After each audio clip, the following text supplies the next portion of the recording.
साल था 1724 और उत्तर भारत की धरती पर मुगल सत्ता की छाया अब कमजोर पड़ने लगी थी। लेकिन इसी टूटती हुई सत्ता के बीच एक ऐसा किला खड़ा था जो आज भी अपनी शान और आज़ादी की कहानी खुद लिख रहा था, सिंदूरगढ़। ये किला चारों तरफ से घने जंगलों और ऊंचे पहाड़ों से घिरा हुआ था, जहां सूरज की रोशनी भी मुश्किल से पहुंचती थी। कहते थे कि इस किले की दीवारें सिर्फ पत्थर से नहीं, बल्कि बलिदान और वफादारी से बनी हैं। उसी किले में एक वृद्ध सेनापति रहता था, जिसकी आंखों में अब भी युद्ध की आग और दिल में अपने राज्य की रक्षा का जुनून जिंदा था। उसने अपने जीवन में अनगिनत लड़ाइयां देखी थीं, लेकिन अब हालात पहले जैसे नहीं थे। दुश्मन हर तरफ से धीरे धीरे घेरा कस रहा था। किले के भीतर भी चिंता की लहर दौड़ चुकी थी, क्योंकि राशन कम हो रहा था और बाहर से कोई मदद आने की उम्मीद लगभग खत्म हो चुकी थी। फिर भी उस सेनापति ने हार नहीं मानी थी, क्योंकि उसके लिए ये सिर्फ एक किला नहीं था, बल्कि उसकी मातृभूमि की आखिरी सांस थी। उसी शाम जब सूरज पहाड़ों के पीछे डूब रहा था, उसने किले की सबसे ऊंची दीवार पर खड़े होकर दूर धुंध में छिपे दुश्मन के शिविर को देखा और मन ही मन एक ही बात दोहराई, जब तक ये सांस बाकी है, सिंदूरगढ़ झुकेगा नहीं। रात गहराने लगी थी और सिंदूरगढ़ के चारों ओर अंधेरा किसी साए की तरह फैल चुका था। किले के भीतर सैनिकों की हल्की हल्की हलचल ही अब उसकी जान बची हुई थी। हर कोई जानता था कि आने वाले दिन आसान नहीं होंगे, लेकिन डर को कोई भी खुले शब्दों में स्वीकार नहीं कर रहा था। सेनापति ने किले के मुख्य द्वार के पास जाकर पहरेदारों की स्थिति देखी। उनके चेहरे थके हुए थे, लेकिन आंखों में अब भी निष्ठा थी। उसने धीमी आवाज में कहा कि दुश्मन ताकत से नहीं, हमारी कमजोरी से जीतता है, और हमें अपनी कमजोरी छुपानी होगी। उसी समय एक युवा सैनिक आगे आया और बताया कि जंगल के रास्ते से दुश्मन की हलचल बढ़ रही है, शायद वे घेराबंदी को अंतिम रूप दे रहे हैं। ये सुनकर माहौल और भारी हो गया, लेकिन सेनापति के चेहरे पर कोई घबराहट नहीं आई, बल्कि एक अजीब सा शांत विश्वास दिखाई दिया।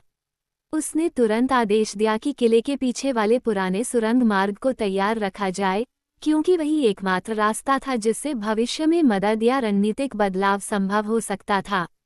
उसी रात, जब हवाएं तेज हुई और पेड़ों की सरसराहट किसी चेतावनी की तरह सुनाई देने लगी, सेनापति अकेले किले की दीवार पर खड़ा रहा और सोचता रहा कि क्या आने वाला कल इस किले की आखिरी सुबह होगा या एक नई शुरुआत। अगली सुबह का सूरज जैसे डर के साथ उगा था।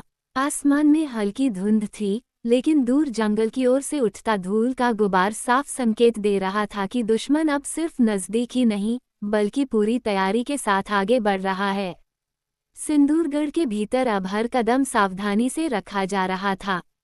सेनापति ने किले के मुख्य चौक में सभी सैनिकों को बुलाया, जहां हथियारों की खनक और भारी सन्नाटा एक साथ महसूस हो रहा था। उसने सबके सामने कहा कि यह लड़ाई सिर्फ जमीन की नहीं, बल्कि सम्मान और अस्तित्व की है। उसकी आवाज में थकान नहीं, बल्कि एक ऐसी आग थी जो सुनने वालों के अंदर भी उम्मीद जगा रही थी। उधर किले के दक्षिणी बुर्ज से एक संदेश आया कि दुश्मन ने जंगल के किनारे अस्थायी शिविर बना लिया है और उनके पास भारी तोपें भी हैं।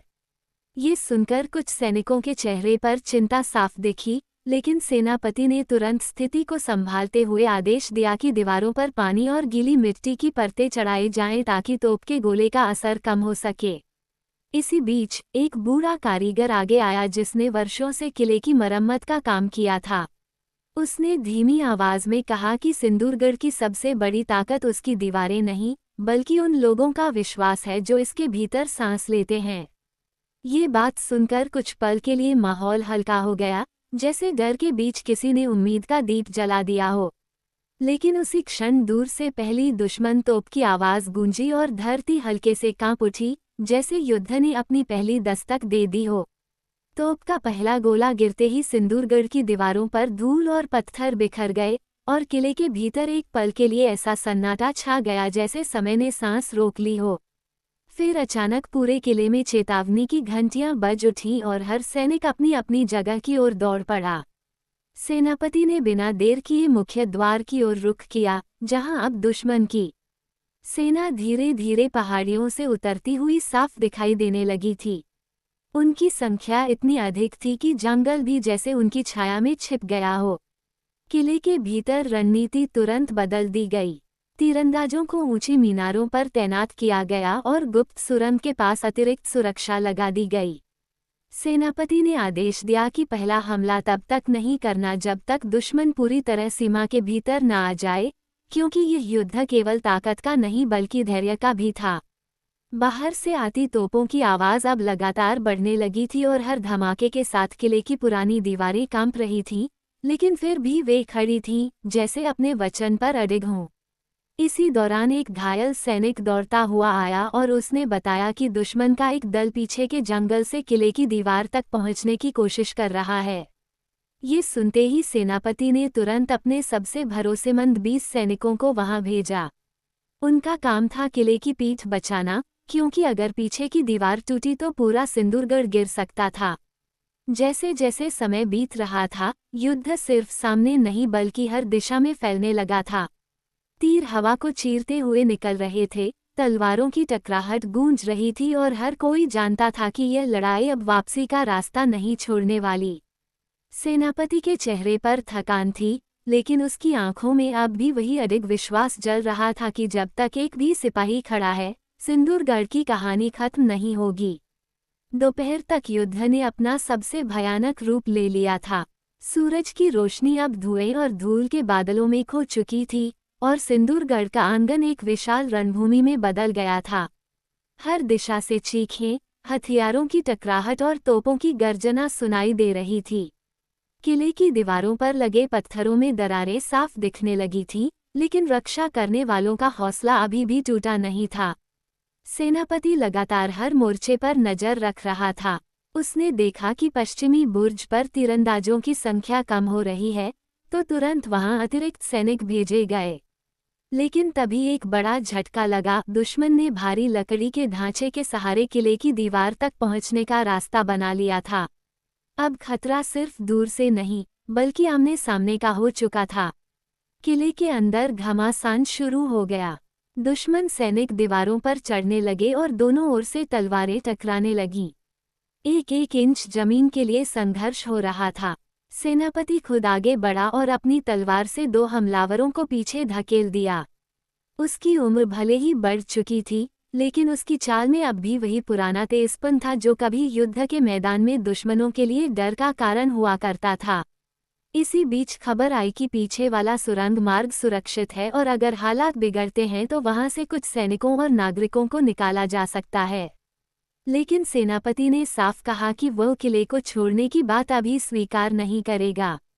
उसके लिए सिंदूरगढ़ सिर्फ बचाने की चीज नहीं थी, बल्कि खड़े रहने की शपथ थी। जैसे जैसे शाम करीब आने लगी, युद्ध और भी हिंसक होता गया। खून, धुआं और चीखों के बीच भी एक चीज साफ थी, ये लड़ाई अब केवल जीत या हार की नहीं रही थी, बल्कि उस विश्वास की थी जो सदियों से इस किले की दीवारों में बसता आया था। शाम होते होते युद्ध की तीव्रता और भी भयावह हो गई थी। आसमान का रंग लालिमा और धुएं से ऐसा लग रहा था जैसे पूरा संसार आग में डूब गया हो। सिंदूरगढ़ की दीवारों पर अब कई जगह बड़े बड़े छेद बन चुके थे और कुछ हिस्सों में पत्थर टूटकर नीचे गिर रहे थे।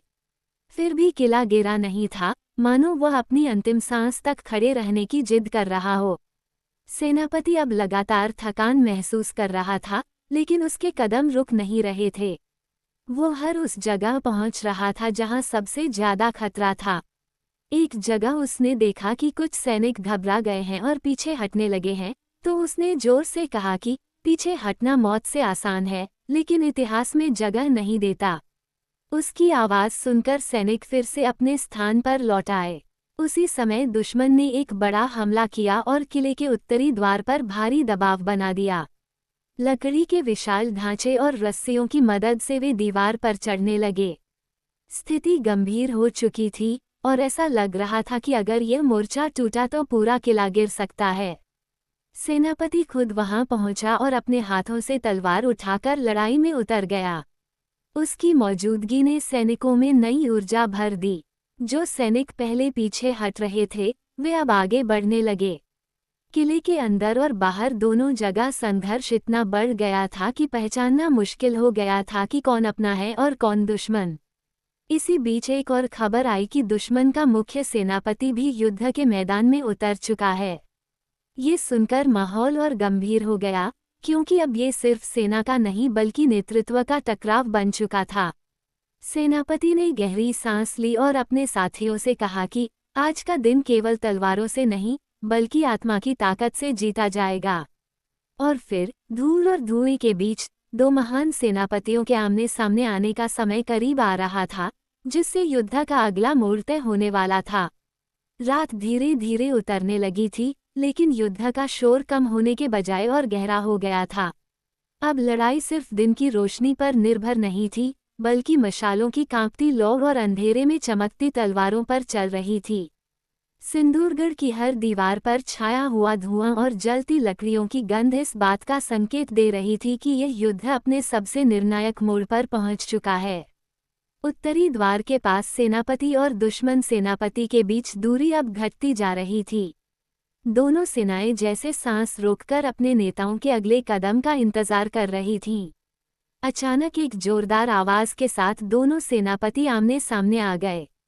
एक तरफ सिंदूरगढ़ की थकी हुई लेकिन अडिग रक्षा थी, और दूसरी तरफ आक्रमण की विशाल शक्ति। दोनों की आंखों में सम्मान भी था और शत्रुता भी। पहला वार दुश्मन सेनापति की ओर से आया, तेज और आक्रामक। सेनापति ने उसे बड़ी कुशलता से रोका और जवाबी वार किया, जिससे पास खड़ा एक ढांचा टूटकर गिर पड़ा। दोनों के बीच तलवारों की टकराहट की आवाज पूरे मैदान में गूंजने लगी, जैसे दो विचारधाराएं आपस में टकरा रही हों। इसी बीच किले के भीतर एक नई समस्या खड़ी हो गई। पीछे वाले सुरंग मार्ग के पास हलचल बढ़ गई थी। कुछ दुश्मन सैनिक गुप्त रास्ते का पता लगाने में सफल हो चुके थे। अगर वे अंदर पहुंच जाते तो किला अंदर से टूट सकता था। तुरंत एक छोटे दल को वहां भेजा गया, लेकिन ये साफ था कि अब युद्ध सिर्फ बाहर नहीं बल्कि अंदर भी फैल चुका था। सेनापति ने एक क्षण के लिए चारों ओर देखा, जलता हुआ किला, लड़ते हुए सैनिक, टूटती दीवारें, और उसे एहसास हुआ कि यह सिर्फ एक युद्ध नहीं बल्कि एक युग का अंत और नए विश्वास की शुरुआत हो सकती है। लेकिन उसी क्षण उसने अपनी पकड़ और मजबूत की और दुश्मन सेनापति पर एक तेज वार किया, जिससे पहली बार वह पीछे हटने पर मजबूर हुआ। ये पल दोनों सेनाओं के लिए संकेत था कि अब परिणाम बहुत दूर नहीं है और अगला प्रहार तय करेगा कि सिंदूरगढ़ की कहानी बचेगी या इतिहास बन जाएगी। दुश्मन सेनापति के पीछे हटते ही युद्धभूमि में कुछ क्षण के लिए एक अजीब सा तनाव छा गया, जैसे हवा भी रुक गई हो। लेकिन ये शांति असली नहीं थी, ये बस एक तूफान से पहले की खतरनाक चुप्पी थी। दोनों सेनाएं फिर से अपनी अपनी ताकत समेटने लगी और हर कोई जानता था कि अगला हमला पहले से कहीं ज्यादा विनाशकारी होगा। सिंदूरगढ़ के भीतर हालात और बिगड़ चुके थे। पीछे के सुरंग मार्ग में दुश्मन घुसने की कोशिश कर रहा था और वहां तैनात छोटे दल ने पूरी ताकत से उन्हें रोक रखा था। तलवारें, भाले और पत्थरों का इस्तेमाल हो रहा था, लेकिन संख्या कम होने के कारण वे धीरे धीरे दबाव में आ रहे थे। उसी समय किले के मुख्य द्वार पर भी एक बड़ा झटका लगा। एक विशाल लकड़ी का ढांचा आखिरकार दीवार के एक कमजोर हिस्से को तोड़ने में सफल हो गया। दीवार में दरार इतनी बड़ी हो गई कि कुछ दुश्मन सैनिक सीधे अंदर घुस आए। किले के अंदर अब सीधी लड़ाई शुरू हो चुकी थी। सेनापति ने तुरंत निर्णय लिया और मुख्य द्वार की ओर लौट आया। उसने देखा कि अब युद्ध सिर्फ बाहर नहीं बल्कि किले के अंदर हर गली, हर चौक में फैल चुका है। महिलाएं और बुजुर्ग पीछे सुरक्षित स्थानों की ओर ले जाए जा रहे थे, जबकि सैनिक हर मोड़ पर दुश्मन का सामना कर रहे थे। इसी बीच उसे एक गंभीर संदेश मिला, सुरंग मार्ग का एक हिस्सा टूट चुका है और दुश्मन अंदर की ओर बढ़ रहा है। ये सुनकर सेनापति के चेहरे पर पहली बार हल्की चिंता दिखाई दी, लेकिन उसने खुद को संभालते हुए कहा कि अगर अंदर तक आग पहुंच गई है तो उसे बुझाने के लिए हमें अपनी पूरी शक्ति झोंकनी होगी। वह तुरंत अपने सबसे भरोसेमंद सैनिकों के साथ सुरंग की ओर बढ़ा। अंधेरी, संकरी सुरंग में दोनों तरफ से टकराते हथियारों की आवाज गूंज रही थी। जैसे ही वह अंदर पहुंचा, उसने देखा कि स्थिति बेहद गंभीर थी। दुश्मन लगभग आधा रास्ता पार कर चुका था और अब ये तय होना था कि सिंदूरगढ़ अंदर से टूटेगा या अपनी आखिरी ताकत से फिर से खड़ा होगा। सुरंग के भीतर अंधेरा इतना घना था कि मशालों की रोशनी भी कांपती हुई लग रही थी। हर कदम पर पत्थरों की गूंज और तलवारों की टकराहट ये बता रही थी कि लड़ाई अब और भी करीब और भी व्यक्तिगत हो चुकी है। सेनापति अपने सैनिकों के साथ आगे बढ़ता गया और हर मोड़ पर उसे दुश्मन का प्रतिरोध मिलता रहा। सुरंग का एक हिस्सा अब पूरी तरह टूट चुका था और वहीं से दुश्मन लगातार अंदर घुस रहा था। लेकिन उसी जगह पर किले के सैनिकों ने आखिरी दीवार बना ली थी, अपने शरीरों की दीवार। वे जानते थे कि अगर यह जगह टूट गई तो पूरा किला भीतर से ढह जाएगा। सेनापति ने बिना देर किए सीधे मोर्चा संभाल लिया। उसकी तलवार हर वार के साथ अंधेरे को चीरती हुई लग रही थी। उसके साथ लड़ रहे सैनिकों में नई ऊर्जा आ गई थी, जैसे उनकी थकी हुई आत्मा को फिर से शक्ति मिल गई हो। धीरे धीरे वे दुश्मन को पीछे धकेलने लगे। उधर मुख्य द्वार पर भी स्थिति बदल रही थी। किले के अंदर घुसे दुश्मन सैनिक अब फैल चुके थे, लेकिन उन्हें उम्मीद से ज्यादा प्रतिरोध मिल रहा था। हर गली में अचानक से हमला होता और वे संभल भी नहीं पाते। ये किला टूट नहीं रहा था, बल्कि हर टूटते हिस्से से और ज्यादा खतरनाक बनता जा रहा था। इसी बीच सेनापति के पास एक घायल सैनिक पहुंचा और उसने बताया कि दुश्मन सेनापति फिर से मुख्य द्वार की ओर बढ़ रहा है और अब वह अंतिम हमला करने वाला है। ये सुनकर सेनापति ने तुरंत निर्णय लिया कि अब समय आ गया है कि इस युद्ध का अंत वहीं किया जाए जहां से यह शुरू हुआ था। वह तेजी से सुरंग से बाहर निकला और मुख्य द्वार की ओर बढ़ा। चारों ओर आग, धुआं और चीखों के बीच वह सीधे उस स्थान की ओर जा रहा था जहां अब दोनों सेनाओं का अंतिम टकराव तय था। और जैसे ही वह मुख्य मैदान में पहुंचा, उसने देखा कि दुश्मन सेनापति अपनी पूरी सेना के साथ अंतिम आक्रमण की तैयारी कर चुका था। अब ये सिर्फ युद्ध नहीं, बल्कि अंतिम फैसला था। मुख्य मैदान में हवा भारी हो चुकी थी, जैसे खुद समय भी इस अंतिम क्षण को देखने के लिए रुक गया हो। दोनों सेनाएं आमने सामने खड़ी थीं, लेकिन अब उनके बीच केवल तलवारें नहीं, बल्कि वर्षों की शपथ, बलिदान और गर्व खड़ा था। सिंदूरगढ़ की दीवारें टूट चुकी थीं, कई हिस्से जल रहे थे, लेकिन उसकी आत्मा अब भी पूरी तरह जीवित थी। सेनापति आगे बढ़ा और दुश्मन सेनापति उसके सामने आकर खड़ा हुआ। दोनों के बीच अब कोई सेना नहीं थी, केवल दो विचार, दो इच्छाएं और दो अलग रास्ते थे। एक चाहता था किला जीतना, दूसरा उसे झुकने से बचाना। अंतिम युद्ध शुरू हुआ। तलवारों की टकराहट इतनी तेज थी कि आसपास की धूल भी कांप उठी। दोनों सेनापति थके हुए थे, लेकिन हार मानने को तैयार नहीं थे।